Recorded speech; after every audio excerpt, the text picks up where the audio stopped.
नमस्कार, जय हिंद, राम राम। मैं और एक बार फिर आपका स्वागत करता हूं आपके अपने इस channel will power coaching classes A to Z। आइए आज हम देखते हैं क्लास 10th एक्सरसाइज 1.3 और क्वेश्चन नंबर होगा हमारा फर्स्ट। तो सबसे पहले क्वेश्चन नंबर फर्स्ट की ओर बढ़ने के लिए मैं आपको बता दूंगा, जो आप इस चैनल पे नए हैं तो चैनल को सब्सक्राइब करना बिल्कुल ना भूलें और बगल वाली घंटी को जरूर प्रेस करें। इससे होगा क्या कि आने वाले आपको लेटेस्ट वीडियो मिलेंगे सबसे पहले। तो आइए स्टार्ट करते हैं अपने क्वेश्चन की तरफ। तो क्या बोल रहा है हमारा क्वेश्चन, देखते हैं। सिद्ध कीजिए कि √5 एक अपरिमेय संख्या है। क्या बोल रहा है क्वेश्चन हमारा, सिद्ध कीजिए कि √5 एक अपरिमेय संख्या है। तो इस क्वेश्चन को सिद्ध करने के लिए सबसे पहले हमें थोड़ा बेसिक पता होना चाहिए कि परिमेय संख्या का क्या होती है और अपरिमेय संख्या क्या होती है। तो सबसे पहले आपको बेसिक बताते हैं परिमेय और अपरिमेय आखिर होती क्या है। तो लेट स्टार्ट। तो परिमेय संख्या वह संख्या होती जिन्हें हम p/q के रूप में व्यक्त कर सकते हैं। एग्जाम्पल, परिमेय संख्या। परिमेय संख्या ऐसी संख्याएं होती है जिन्हें p/q के रूप में हम व्यक्त कर सकते हैं। p/q के रूप में व्यक्त कर सकते हैं। यहाँ q बराबर ≠0।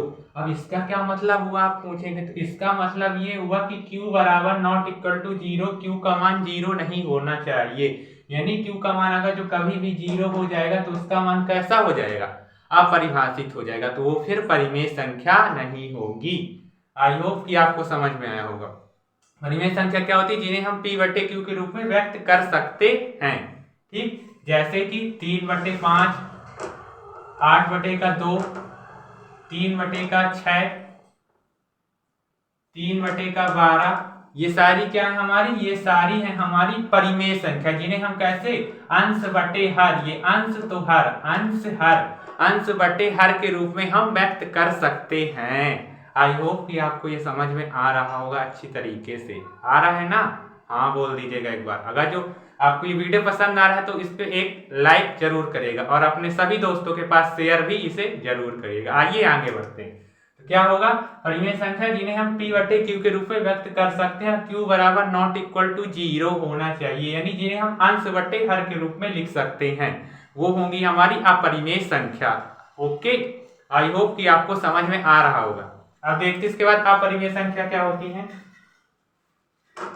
अगर जो आपको इस पे एक और अच्छा सा वीडियो चाहिए तो आप मुझे कमेंट सेक्शन में जरूर बताइएगा। मैं इस पे अपरिमेय और परिमेय संख्या और जितनी भी संख्या है आपकी, प्राकृत संख्या, पूर्णांक संख्या और वास्तविक संख्या, सारी संख्याएं जितनी, उस पर मैं एक अलग से वीडियो आपको जरूर बनाऊंगा। आप मुझे कमेंट सेक्शन में आप मुझे कमेंट करिएगा। ओके, तो देखते हैं अपरिमेय संख्या हमारी क्या होती है।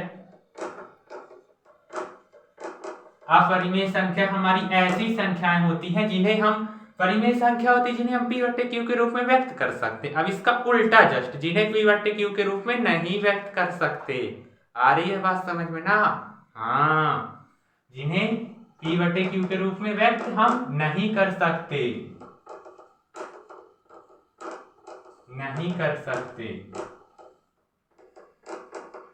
जिन्हें p/q के रूप में हम व्यक्त नहीं कर सकते हैं। अर्थात अपरिमेय संख्या ऐसी संख्या होती जिन्हें हम p/q के रूप में नहीं लिखेंगे। तो जब नहीं लिखेंगे तो क्या होगी हमारी ऐसी संख्या, ऐसी संख्याएं हमारी होती हैं क्या, अपरिमेय संख्या। उदाहरण के तौर पे जैसे कि आपका पाई हो गई, पाई हमारी क्या है, अपरिमेय संख्या हो गई। 3 हो गई, ये क्या हो गई, अपरिमेय संख्या। और एक बात और हमारी वो भी अपरिमेय संख्या होती है जिसका कोई पूर्ण वर्ग ना हो, जैसे कि 4। अगर जो 4 को हम इसे लिख रहे हैं तो 4 का पूर्ण वर्ग हमारा हो रहा है क्या, अगर जो 4 को अंडर रूट में ले जाने तो इसका पूर्ण वर्ग हो जाएगा हमारा 2। तो ये क्या हो जाएगी, हमारी परिमेय संख्या हो जाएगी। ओके, तो ये 3 हो गया, पाई हो गया, तो ये हमारे क्या हो गए, हमारे एग्जाम्पल हो गया। जैसे कि आपका 6 हो गया, 6 का कोई भी ऊपर, ये क्या हो जाएगी हमारी, ये अपरिमेय संख्या हमारी हो जाएंगी। अगर जो 9 हम लिखेंगे तो 9 किसका, 9 3 का वर्ग है, तो 9 हमारा नहीं होगा परिमेय संख्या। क्या होगी, ये परिमेय संख्या, क्योंकि हम इसे वर्ग के रूप में बाहर ला सकते हैं। जिसे वर्ग के रूप में बाहर ला सकेंगे वो क्या होगी, हमारी अपरिमेय संख्या।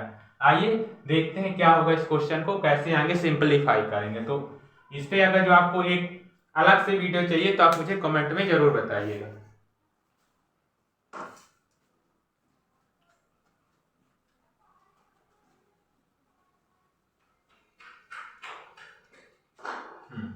क्वेश्चन हमारा क्या कह रहा है, एक बार ध्यान से पढ़िए क्वेश्चन को।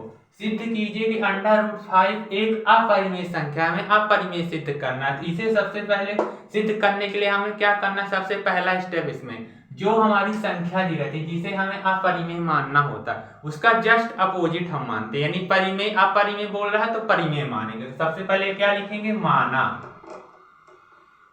√5 एक अपोजिट हमें करना है, जस्ट उल्टा हमें करना है, ओके, परिमेय संख्या है, परिमेय संख्या है। माना √5 एक परिमेय संख्या है, यानी √5 परिमेय संख्या होगी तो उसे हम p/q के रूप में व्यक्त कर सकते हैं। मैंने अभी बताया परिमेय संख्या p/q के रूप में व्यक्त ही होती है, इसे हम p/q के रूप में व्यक्त कर सकते हैं, ओके। अब इसे हम यहाँ तिर्यक गुणा कर देते हैं, तो √5q बराबर का p, तो ओके। अब इसका हम क्या करते हैं, इसका दोनों पक्षों का वर्ग करते हैं। क्या करते हैं, वर्ग करते हैं, दोनों पक्षों का वर्ग करने पर, तो जब वर्ग करेंगे तो यहाँ पास क्या हो जाएगा हमारा 5q का स्क्वायर, और ये कितना हो जाएगा p का स्क्वायर, ओके। आपको बात आ रही समझ में, क्या मैंने लिखा ये, जब हमने वर्ग किया यहाँ पास तो क्या हो जाएगा, ये यहाँ पास हमने स्क्वायर किया तो स्क्वायर से ये हट जाता है, रूट हमारा हट जाता है, ओके। तो होगा हमारा 5q का स्क्वायर, और इसके आगे क्या हो जाएगा, ये p का स्क्वायर, क्योंकि p का भी कितना, हमें दोनों पक्षों का वर्ग करना है हमें सिंपली, ठीक। आ रही ना बात समझ में। तो देखिए अब क्या होगा इसके आगे क्वेश्चन, 5 क्या कर रहा है, 5p² को विभाजित कर रहा है। अगर हम इसको नीचे ले जाएंगे 5 को तो p² को विभाजित करेगा सिंपली, तो हम क्या लिखेंगे 5 p² को विभाजित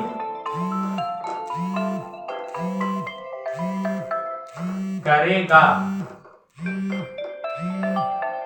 जस्ट 2 सेकंड आप इसका स्क्रीनशॉट लीजिए, इसके आगे फिर इसे हम कराते हैं।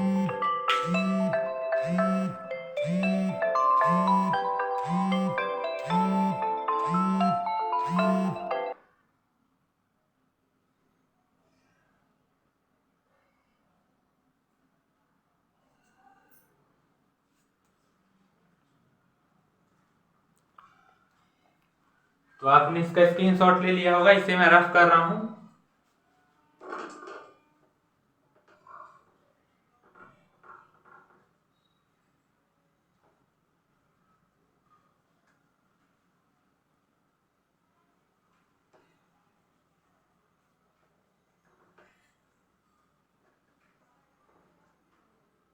यानी जब उसे एक चीज और हम लिख सकते थे पीछे, जब उसे √5 को p/q के रूप में व्यक्त कर सकते, तो p/q हमारे क्या होते हैं, ये हमारे सहअभाज्य होते हैं, सहअभाज्य पूर्णांक है, ये क्या है, हमारे सहअभाज्य पूर्णांक हैं।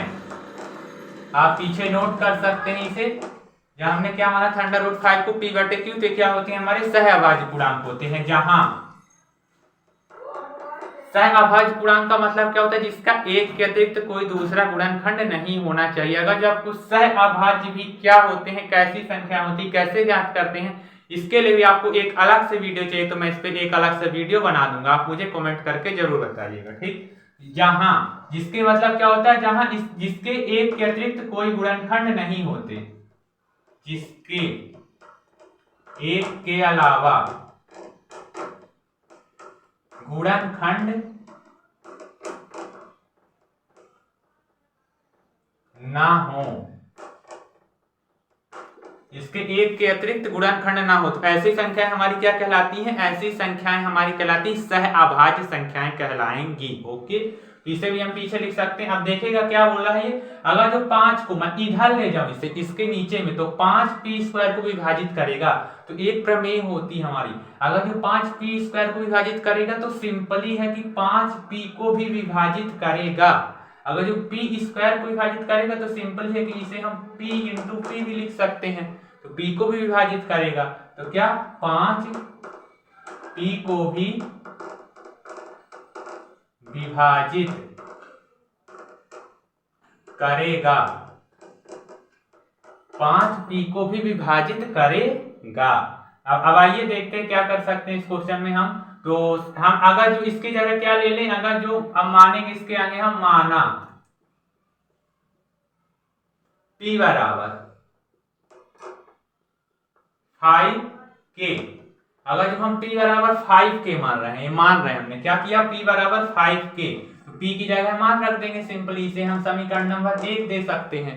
ठीक, तो समीकरण 1 में मान रखने पर, समीकरण 1 में मान रखने पर क्या हो जाएगा हमारा, आगे क्वेश्चन को लिख लेते हैं समीकरण को, 5q का square is equal to p square, तो 5q का स्क्वायर बराबर क्या हमने माना है 5k, ये तो हमने खाली p का मान रखा है, जबकि यहाँ पास क्या है p स्क्वायर है, कि p का मान है, अब इसका स्क्वायर हो जाए क्योंकि p का मान है और यहाँ स्क्वायर है, समीकरण 1 में हम रख रहे हैं। आ रही बात समझ में ना, p का मान हमने कितना माना 5k, अब उसे इसका क्या करना, स्क्वायर करना, वर्ग करना हमें, तो क्या हो जाएगा ये 5q का square is equal to 25k का स्क्वायर होगा। इसका वर्ग करेंगे तो वर्ग के लिए भी मैंने आपको क्वेश्चन, पीछे वाले क्वेश्चन मैंने आपको करा चुके हैं, तो आप मैंने डिस्क्रिप्शन पे उस पर लिंक दे दिया है, आप उस पर जाके देख सकते हैं। तो अब इसे हम सिंपली काट सकते हैं 5 और ये 5, तो क्या हो जाएगा हमारा q square is equal to 5k का स्क्वायर। बस क्वेश्चन लगभग हमारा समाप्ति हो गया है, बस इतना ही था। तो हम क्या देख सकते हैं कि तो हमारा पूर्णांक है, k हो सकता है या m मान सकते हैं, ये हमारे क्या है, ये हमें पूर्णांक है, क्या है ये पूर्णांक है। फिर हम देखते हैं कि q स्क्वायर क्या क्या लिख सकते हैं, 5q स्क्वायर को विभाजित करता है, क्या लिख सकते हैं, इसे मैं रफ कर रहा हूं,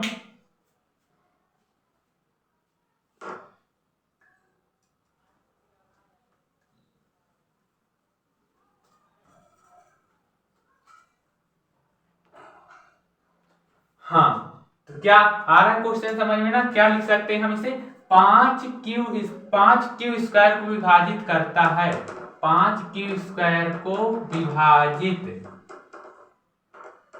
करता है, तो सिंपल ही है कि 5q को भी विभाजित करेगा।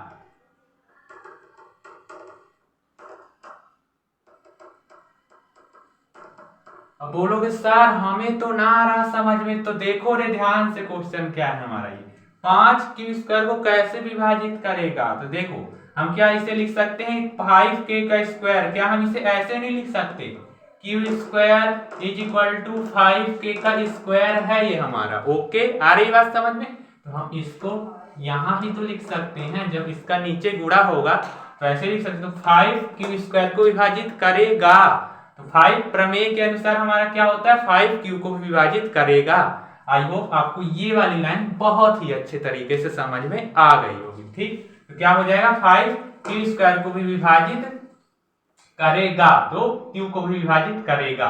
अब देखिए हमने सबसे पहले क्या माना था, जब उसे बोल रहा था कि हमने कि ये एक अपरिमेय, हमें क्या सिद्ध करना था, √5 एक अपरिमेय संख्या है, जबकि इनका गुणनखंड तो 5 आ रहा है, तो हमने क्या माना था p बटे q को, कि ये सह अभाज्य, इनका एक के अतिरिक्त कोई गुणनखंड नहीं होता है, जबकि यहाँ पास 5 भी आ रहा है गुणनखंड, तो मतलब ये हमारा सिंपली क्या है, यानी जो हमने परिकल्पना की थी ये क्या परिमेय संख्या, तो परिकल्पना हमारी गलत हुई, तभी तो मतलब 5 आ रहा है। हमने सबसे पहले स्टार्टिंग में क्या माना था कि एक के अतिरिक्त इसका कोई गुणनखंड नहीं होगा, माना था ना, तो इसका मतलब क्या हुआ, इसका मतलब ये हुआ कि ये क्या है, ये हमारी अपरिमेय संख्या होगी, क्योंकि इसका एक के अतिरिक्त गुणनखंड 5 आ रहा है, एक के अतिरिक्त गुणनखंड 5 आ रहा है, तो हम इसे लिखेंगे कैसे, इसे हम लिखते हैं आगे, आप इसका स्क्रीनशॉट लीजिए, इसके बाद आपको डिटेल से लिखवाते हैं कि इसे आपको कैसे सिद्ध करने के लिए आपको इसे लिखना पड़ेगा, तो इसका स्क्रीनशॉट ले लीजिए।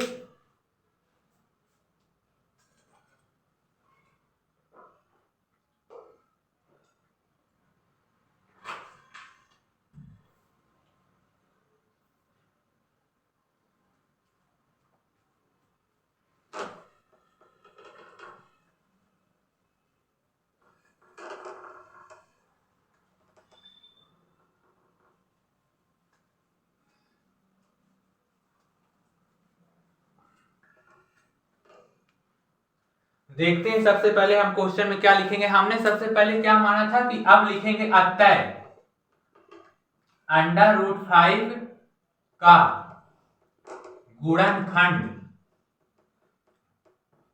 5 है, क्योंकि 5 Q को भी और P को भी डिवाइड कर रहा है। 5 है जो कि हमारी परिकल्पना के अनुसार हुआ। या आप अपनी लैंग्वेज में इसे किसी भी प्रकार लिख सकते हैं, बस हमारा क्वेश्चन वहीं तक था, इसे हम अपनी लैंग्वेज में आप किसी प्रकार लिख सकते हैं। मतलब हमारा एक ही गुणनखंड होना चाहिए, तभी वो क्या होगी, तभी वो परिमेय सह अभाज्य हम वहां पास माने थे। तो ये पास हमारा क्या आ रहा है, 5 आ रहा है गुणनखंड, तो सह अभाज्य नहीं होगी। और सह अभाज्य इसलिए नहीं होगी क्योंकि हमने यहाँ पास क्या, हम उसे परिमेय संख्या मान रहे थे, तो हमारी परिकल्पना गलत हो गई। हम इसी में क्या लिख सकते थे, √5 का गुणनखंड 5 है जो कि हमारी परिकल्पना के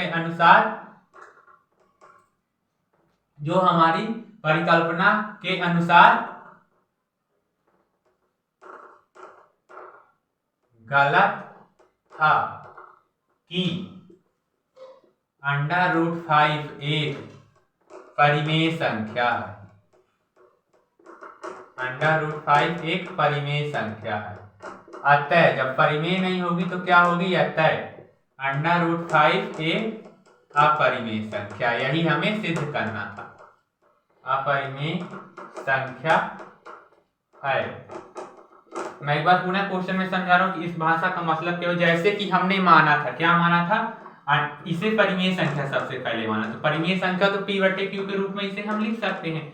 जब P/Q के रूप में लिखते हैं तो ये क्या है, ये हमारे सह अभाज्य है। क्या हमारे ये सह अभाज्य। सह अभाज्य का मतलब क्या होता है, जिसका कि कोई एक के अतिरिक्त गुणनखंड ना हो। तो जबकि यहाँ जिसका एक के अतिरिक्त कोई गुणनखंड ना हो, एक के अतिरिक्त, एक के अलावा कोई गुणनखंड नहीं होना चाहिए। जबकि यहाँ पास क्या, एक के अलावा हमारा 5 गुणनखंड आ रहा है, तो क्या ये हमारी सह अभाज्य होगी। और हमने माना किस लिए था, क्योंकि ये परिमेय संख्या है, तो हमारी परिकल्पना गलत हो गई। सिंपल है हमारा ये। हमने हम ये माना था तो ये 5 हमारा आ गया, जबकि 1 आ जाता तो हमारा सिद्ध हो जाता। तो यानी हमारा गुणनखंड क्या आ रहा है, 5 आ रहा है। तो इसलिए क्या हो गई, हमारी परिकल्पना गलत हो गई। तो बस इस क्वेश्चन में आपको इतना ही था, अतः ये क्वेश्चन हमारा क्या सिद्ध हो गया। ओके, इतना ही था हमारा क्वेश्चन, ये सिद्ध हो गया। आप इसका स्क्रीनशॉट ले लीजिए, कैसे इसकी हमें लैंग्वेज लिखना है।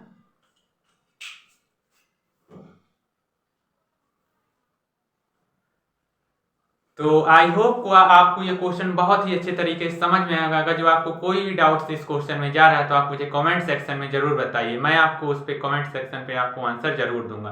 तो ऐसे ही मजेदार टॉपिक पढ़ने के लिए अगर इस चैनल पे नए हैं तो चैनल को सब्सक्राइब करना बिल्कुल ना भूलें और बगल वाली घंटी को जरूर प्रेस करें।